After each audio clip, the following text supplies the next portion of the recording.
Fala galera, e aí, tudo bem com vocês? Como é que vocês estão? Bora lá, vamos continuar a nossa leitura bíblica em um ano? Vamos nessa, hoje nós estamos na semana de número 23 e é o quinto dia da semana 23. Nós vamos ler 2 Reis capítulo 4, 2 Reis capítulo 5 e também 2 Coríntios capítulo 10. Beleza? Vamos nessa? Deus, obrigado por mais um dia de vida, pelo seu amor constante em nossas vidas. Nós te agradecemos pela oportunidade de viver, pela oportunidade que o Senhor nos dá de levantar nesse dia, viver esse dia, experimentar esse dia no Senhor. Nós queremos debruçar as nossas vidas, inclinar nossos corações aos teus pés, porque nós desejamos de coração, Deus, no dia de hoje, no dia que se chama hoje, fazer teu querer, fazer a tua vontade, nos expressar ao Senhor, dar as nossas vidas ao Senhor de uma maneira intensa, não de uma maneira leviana, de uma maneira que não conta, que não calcula o preço, mas de uma maneira intensa nós queremos nos dar ao Senhor nesse dia, Pai. Então, eis-nos aqui, fala conosco, Deus, nesse tempo de devocional, nesse tempo de leitura da sua palavra, nós queremos abrir nossos corações, Deus, para que a sua palavra vá além da letra e fale profundamente aos nossos corações. Nós queremos te ouvir, queremos ouvir a sua voz, queremos ouvir o seu conselho, queremos ouvir a sua palavra, Deus. Fala conosco. A sua palavra é demais para nós, é importante para nós, Deus. Nós queremos te ouvir, Pai, em nome de Jesus. Amém. Glória a Deus, glória a Deus. Às vezes quando eu oro, eu sou apaixonado por Jesus, galera. É mais ou menos isso. É bom demais, né? É bom demais. Fecha teu olho e você consegue, sabe, ter o abraço do Pai, ter Jesus do teu lado.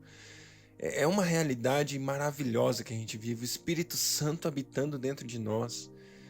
Uau! Deus é bom, Deus é bom, Deus é bom. 2 Reis, capítulo 4. Certo dia, a mulher de um dos discípulos dos profetas foi falar a Eliseu: Teu servo, meu marido, morreu, e tu sabes que ele temia o Senhor. Mas agora veio um credor que está querendo levar meus 2 filhos como escravos. Elias perguntou-lhe: Como posso ajudá-la? Diga-me o que você tem em casa. E ela respondeu: Tua serva não tem nada, além de uma vasilha de azeite. Então disse Eliseu: Vá pedir emprestadas vasilhas a todos os teus vizinhos, mas peça muitas. Depois entre em casa com seus filhos e feche a porta. Derrame daquele azeite em cada vasilha e vá separando as que você for enchendo. Depois disso, ela foi embora, fechou-se em casa com seus filhos e começou a encher as vasilhas que eles lhe traziam. Quando todas as vasilhas estavam cheias, ela disse a um dos filhos: Traga-me mais uma.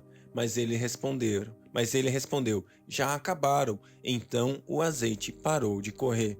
Ela foi e contou tudo ao homem de Deus, que lhe disse: Vá, venda o azeite e pague suas dívidas, e você e seus filhos ainda poderão viver do que sobrar. Glória a Deus. Certo dia, versículo 8. Certo dia Eliseu foi a Sunem, onde uma mulher rica insistiu que fosse tomar uma refeição em sua casa. Depois disso, sempre que passava por ali, ele parava para uma refeição. Em vista disso, ela disse ao marido: Sei que o homem de Deus sempre vem aqui é um santo. Sei que o homem de Deus que sempre vem aqui é um santo homem de Deus. Vamos construir lá em cima um quartinho de tijolos e colocar nele uma cama, uma mesa, uma cadeira e uma lamparina para ele. Assim, sempre que ele nos visitar, ele poderá ocupá-lo. Um dia, quando Eliseu chegou, subiu ao seu quarto e deitou-se. Ele mandou o seu servo Geazi chamar a sunamita. Ele a chamou e, quando ela veio, Eliseu mandou Geazi lhe dizer: Você teve todo esse trabalho por nossa causa. O que podemos fazer por você? Quer que eu interceda por você ao rei ou ao comandante do exército? Ela respondeu: Estou bem entre a minha própria gente. Mais tarde, Eliseu perguntou a Geazi: O que se pode fazer por ela? Ele respondeu: Bem, ela não tem filhos e seu marido é idoso. Então Eliseu mandou chamá-la de novo. Geazi a chamou, ela veio até a porta e ele disse: Por volta dessa época, no ano que vem, você estará com um filho nos seus braços. Ela contestou: Não, meu senhor, não iludas a tua serva, ó homem de Deus. Mas, como Eliseu lhe dissera, a mulher engravidou, e no ano seguinte, por volta daquela mesma época, deu à luz a um filho. O menino cresceu e certo dia foi encontrar-se com seu pai, que estava com os ceifeiros. De repente, ele começou a chamar o pai gritando: "Ai, minha cabeça! Ai, minha cabeça!" O pai disse a um servo: "Leve-o para a mãe dele." O servo o pegou e o levou à mãe. O menino ficou no colo dela até o meio-dia e morreu.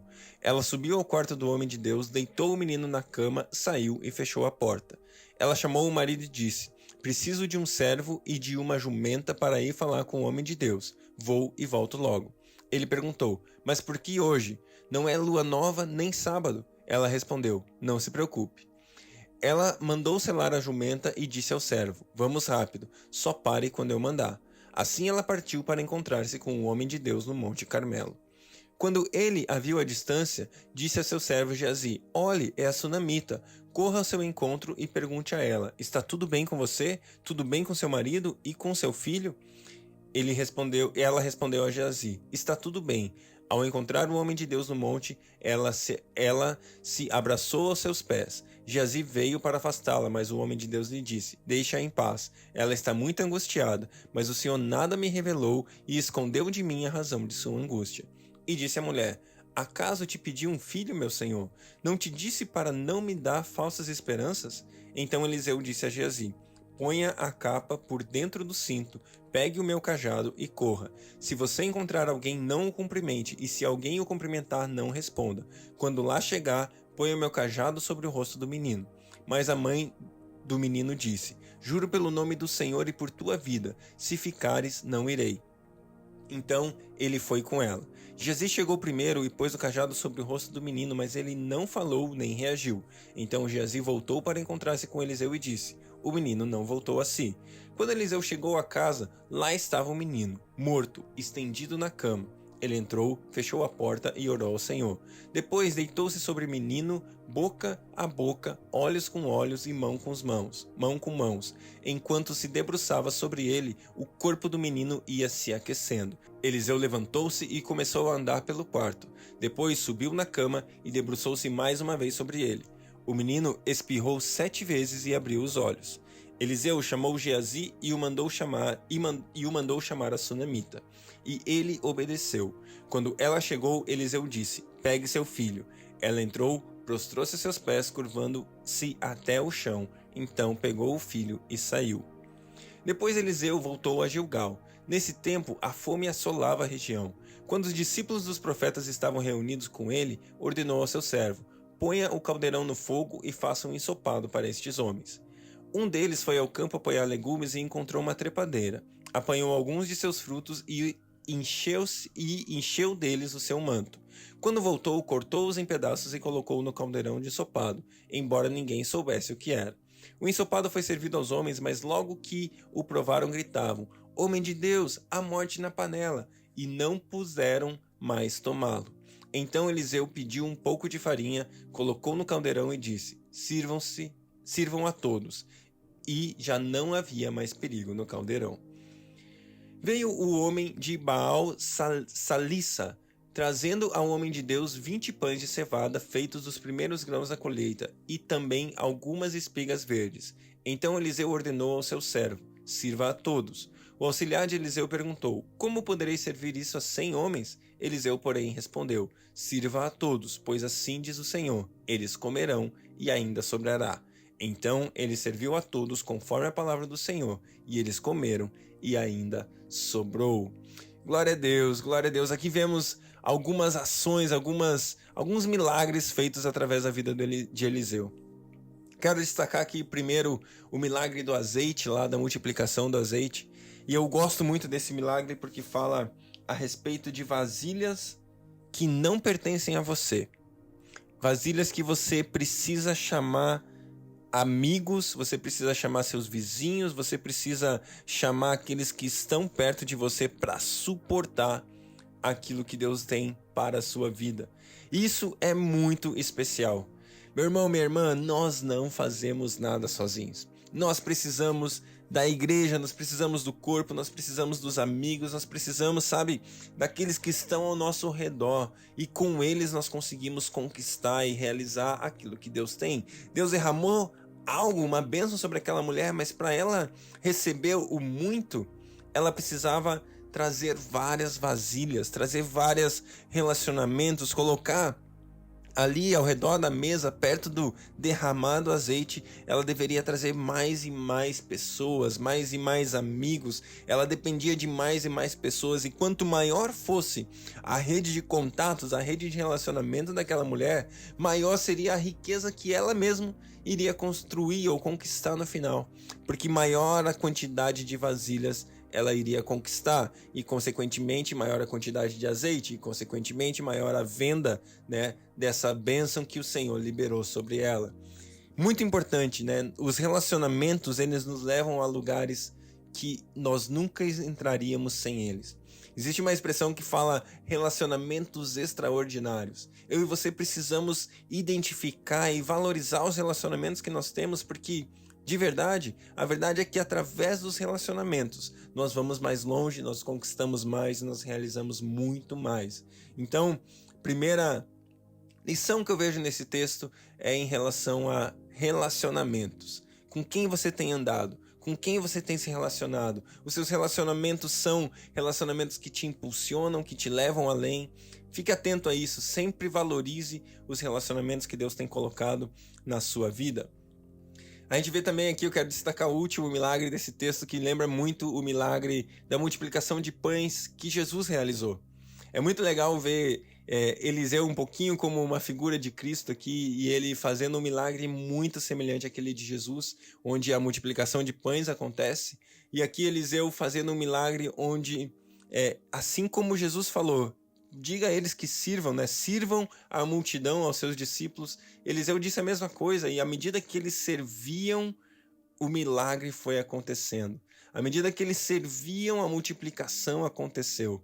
E isso também fala da gente, fala da nossa vida, fala daquilo que eu e você podemos realizar quando estamos servindo. Quando nós servimos, o mover de Deus vem. A palavra de Deus fala que a unção vem sobre a cabeça e desce pela barba até tocar a ponta dos pés. No Salmo 133, ela fala isso para mim e para você. E aqui fala de nós atuando no corpo. Quando nós estamos atuando no corpo, servindo um ao outro, o milagre vem, o milagre acontece, e a gente vivencia o sobrenatural da parte de Deus. 2 Reis, capítulo 5. Naamã, comandante do exército do rei da Síria, era muito respeitado e honrado pelo seu senhor, pois por meio dele o Senhor dera vitória à Síria, mas esse grande guerreiro ficou leproso. Ora, tropas da Síria haviam atacado Israel e levado cativo uma menina que passou a servir a mulher de Naamã. Um dia ela disse à sua senhora: se o meu senhor procurasse o profeta que está em Samaria, ele o curaria da lepra. Naamã foi contar ao seu senhor o que a menina israelita dissera. O rei da Síria respondeu: vá, eu darei uma carta que você entregará ao rei de Israel. Então Naamã partiu, levando consigo 350 quilos de prata, 72 quilos de ouro e 10 mudas de roupas finas. A carta que levou ao rei de Israel dizia: com esta carta estou te enviando meu oficial Naamã para que o cures de lepra. Assim que o rei de Israel leu a carta, rasgou as vestes e disse: por acaso sou Deus, capaz de conceder vida ou morte? Por que este homem me envia alguém para que eu o cure da lepra? Vejam como ele procurou um motivo para se desentender comigo. Quando Eliseu, o homem de Deus, soube que o rei de Israel havia rasgado suas vestes, mandou-lhe esta mensagem: por que rasgaste as tuas vestes? Envia o homem a mim, e ele saberá que há profeta em Israel. Então Naamã foi com seus cavalos e carros e parou à porta da casa de Eliseu. Eliseu enviou o mensageiro para lhe dizer: vá e lave-se 7 vezes no rio Jordão, sua pele será restaurada e você ficará purificado. Mas Naamã ficou indignado e saiu. Estava certo de que ele sairia para receber-me, invocaria em pé o nome do Senhor, o seu Deus, moveria a mão sobre o lugar afetado e me curaria da lepra. Não são rios de Abana e Farfar em Damasco melhores do que todas as águas de Israel? Será que não poderia lavar-me neles e ser purificado? E foi embora dali furioso. Mas os seus servos lhe disseram: meu pai, se o profeta tivesse pedido alguma coisa difícil, o senhor não faria? Quanto mais quando ele diz apenas: vá e lave-se e será purificado. Assim ele desceu ao Jordão, mergulhou 7 vezes conforme a ordem do homem de Deus e foi purificado. Sua pele tornou-se como a de uma criança. Então Naamã e toda sua comitiva voltaram à casa do homem de Deus. Ao chegar diante do profeta, Naamã lhe disse: Agora sei que não há Deus em nenhum outro lugar, senão em Israel. Por favor, aceita um presente do teu servo. O profeta respondeu: Juro pelo nome do Senhor a quem sirvo que nada aceitarei. Embora Naamã insistisse, ele recusou. E disse Naamã: Já que não aceitas o presente, ao menos permite que eu leve 2 mulas carregadas de terra, pois o teu servo nunca mais fará holocaustos e sacrifícios a nenhum outro Deus, senão o Senhor. Mas que o Senhor me perdoe por uma única coisa. Quando meu Senhor vai adorar no templo de Rimom, eu também tenho que me ajoelhar ali, pois ele se apoia em meu braço. Que o Senhor perdoe o teu servo por isso. Disse Eliseu: Vai em paz. Quando Naamã já estava a certa distância, Geazi, servo de Eliseu, o homem de Deus, pensou: Meu senhor foi bom demais para Naamã, aquele arameu. Não acredito, não aceitando o que ele lhe ofereceu. Juro pelo nome do Senhor que correrei atrás dele para ver se ganha alguma coisa. Então Geazi correu para alcançar Naamã, que, vendo-o se aproximar, desceu da carruagem para encontrá-lo e perguntou: Está tudo bem?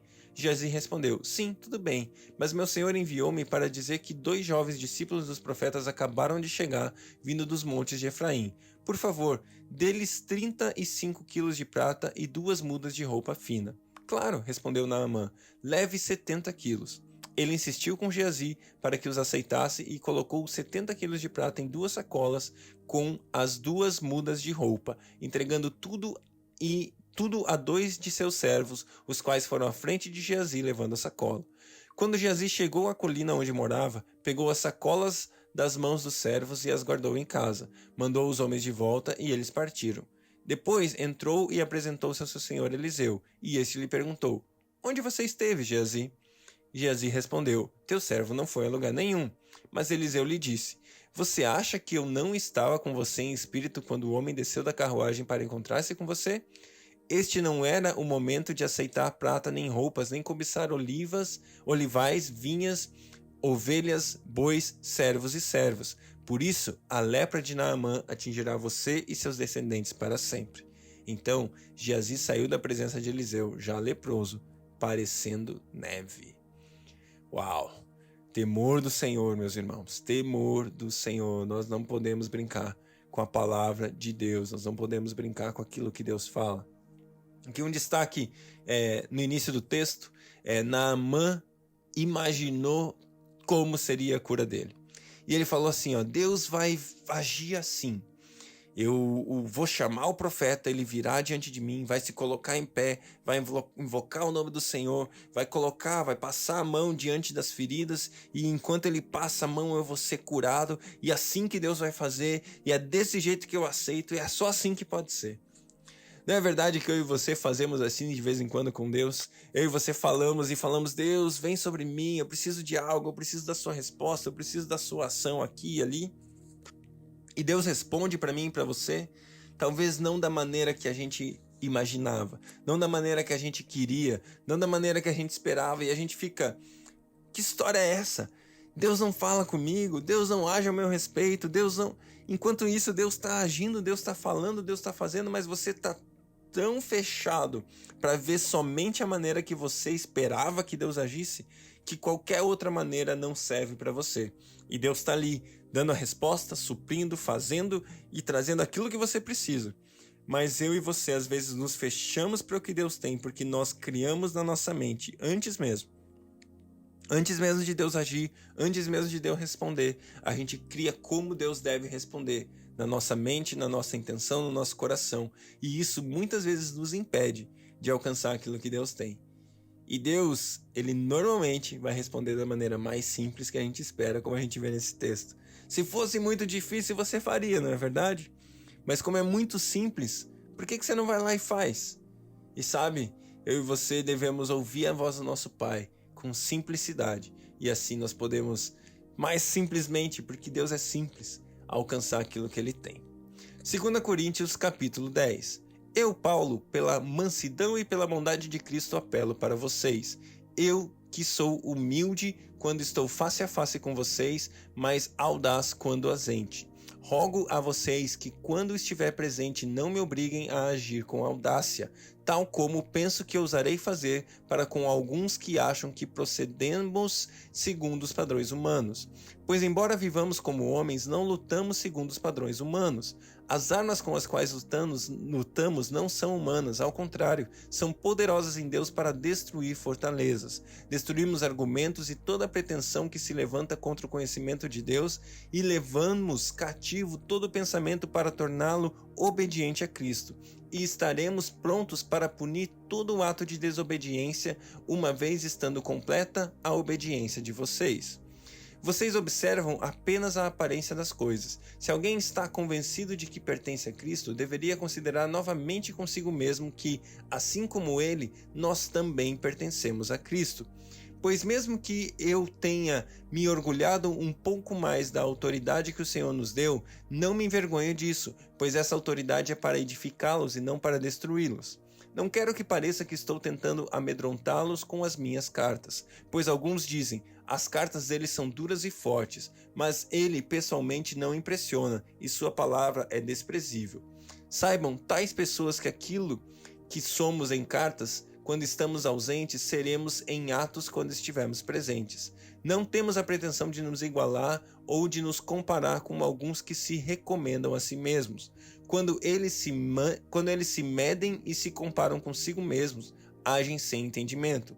Nós, porém, não nos gloriaremos até além do limite adequado, mas limitaremos nosso orgulho à esfera de ação que Deus nos confiou, a qual alcança vocês, inclusive. Não estamos indo longe demais em nosso orgulho, como seria se não tivéssemos chegado até vocês, pois chegamos a vocês com o Evangelho de Cristo. Da mesma forma, não vamos além dos nossos limites, gloriando-nos de trabalhos que outros fizeram. Nossa esperança é que, à medida que for crescendo a fé que vocês têm, nossa atuação entre vocês aumente ainda mais, para que possamos pregar o Evangelho nas regiões que estão além de vocês, sem nos vangloriarmos de trabalho já realizado em território de outro. Contudo, quem se gloriar, glorie-se no Senhor, pois não é aprovado quem a si mesmo se recomenda, mas aquele a quem o Senhor recomenda. Glória a Deus pela sua palavra, que Deus abençoe o seu dia e até amanhã.